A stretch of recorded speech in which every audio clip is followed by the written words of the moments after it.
நண்பர்களே, உங்கள் எல்லோருக்கும் தெரியும், பூமி தன்னைத்தான சுற்றுவதற்கு 24 மணி நேரம் தேவை. தன்னைத்தான சுற்றுவதற்கு 24 மணி நேரம் தேவை.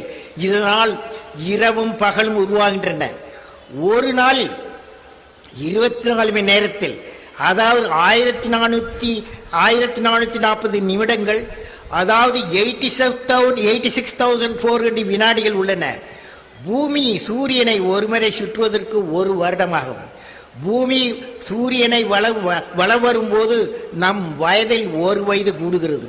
நாம் எல்லோரும் பூமியில் வாழ்வதால் இந்த நிகழ்ச்சி நடந்து கொண்டே இருக்கும். வினாடிகள் பறக்கும், நிமிடங்கள் பறக்கும், மணித்துணிகள் பறக்கும், நாட்கள் பறக்கும், வாரங்கள் பறக்கும், மாதங்கள் பறக்கும், ஆண்டுகள் பறக்கும். இந்த பறந்து கொண்டே இருக்கும் நேரத்தை நம்மால் கட்டுப்படுத்த முடியுமா? முடியாது. ஆனால் நம் வாழ்வில் உள்ள நேரத்தை நம்மால் பயன்படுமையான பணிக்கு நம்மால் நீந்த முடியும், உட்படுத்த முடியும். என்னுடைய அறிவுரை என்னவென்றால், பறக்கும் நாட்களை, பறந்து கொண்டிருக்கும் நாட்களை வாழ்க்கைக்கு பயன்படுமாறு உபயோகிப்போம்.